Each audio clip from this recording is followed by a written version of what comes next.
Para o meu trabalho, eu escolhi falar um pouco sobre a doença do mal de Alzheimer, que ela atua no sistema nervoso. A doença do mal de Alzheimer é uma doença neurodegenerativa progressiva que se manifesta apresentando deteriorização cognitiva e de memória a curto prazo, e uma variedade de sintomas neuropsiquiátricos e de alterações comportamentais que se agravam ao longo do tempo. A doença instala-se quando o processamento de certas proteínas do sistema nervoso central começa a dar errado. Surgem então fragmentos de proteínas mal cortadas, tóxicas, dentro de neurônios e nos espaços que existem entre eles.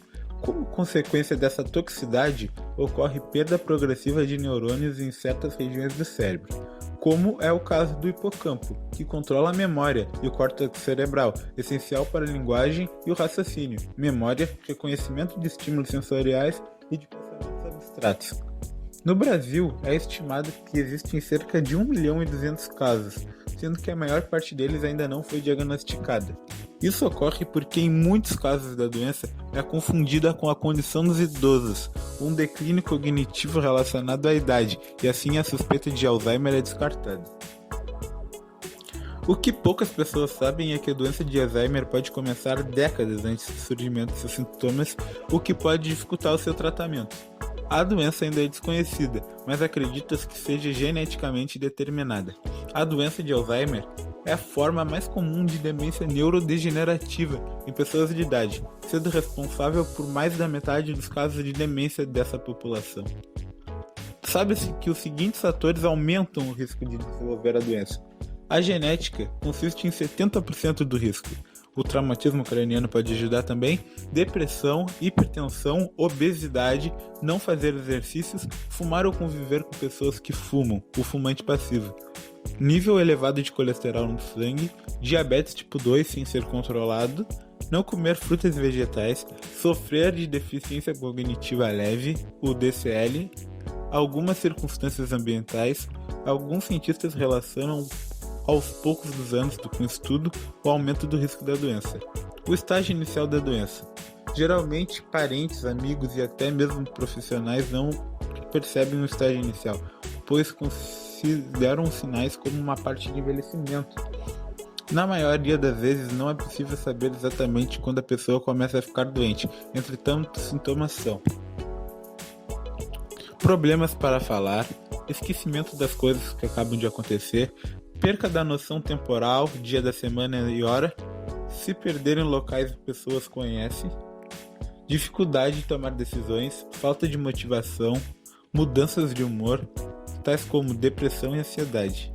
A pessoa pode ficar agressivamente em ocasiões incomuns, perder interesse em hobbies e outras atividades rotineiras, perguntas e responder as mesmas coisas várias vezes, porque não lembrar de que já foi feita antes.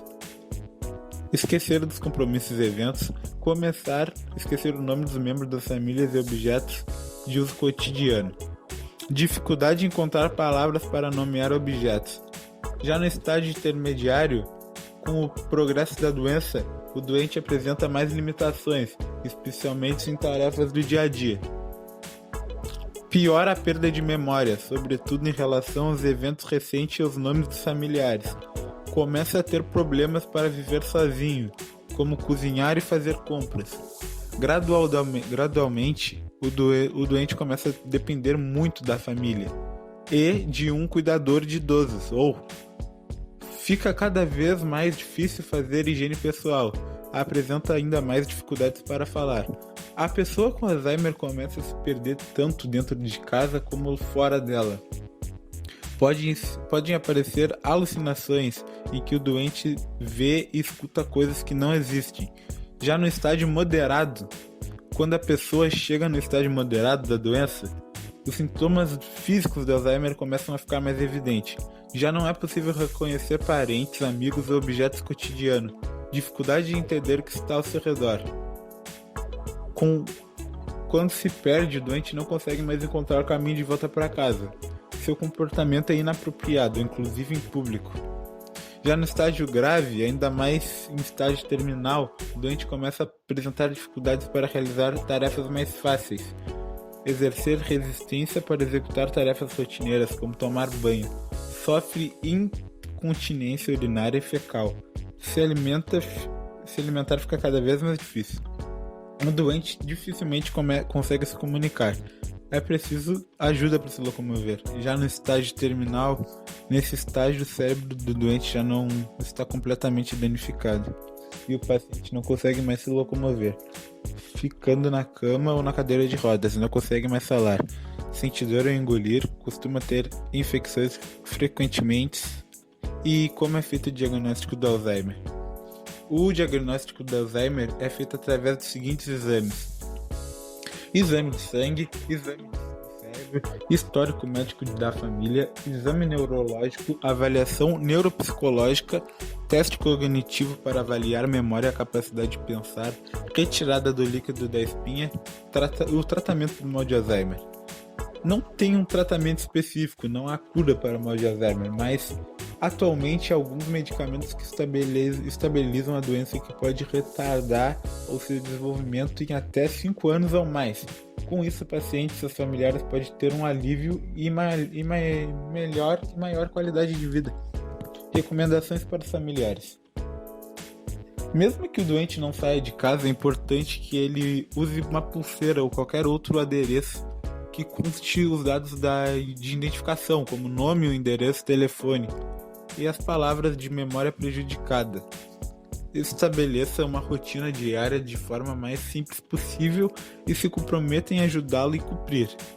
Espalhe os avisos na casa, como feche a geladeira, apague a luz e etc. Não faça tudo pelo portador de Alzheimer. Logo de cara, dê ordens simples e objetivas a ele, que ele conseguirá cumprir, como tire os sapatos, entre no chuveiro e etc. Faça com que o doente coma refeições equilibradas e não deixe de fazer exercícios físicos. Não deixe o doente consumir álcool ou cigarro.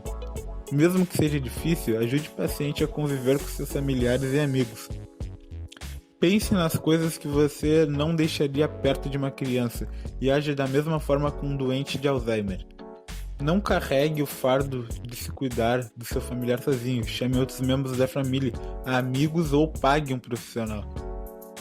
Mesmo que seja doloroso, é importante que você tenha consciência do que a doença não tem cura e as habilidades que o ente querido perder não vai mais voltar. Isso foi um pouco da doença do mal de Alzheimer que eu falei. Felizmente ela não tem cura, mas a gente tem como prevenir aí, já tem medicamentos em desenvolvimento que pode aumentar um pouco da qualidade de vida e tem que tomar muito cuidado sempre aí com essa doença que ela é hereditária, né? E pode se tratar um pouquinho antes aí, principalmente no estágio inicial dela.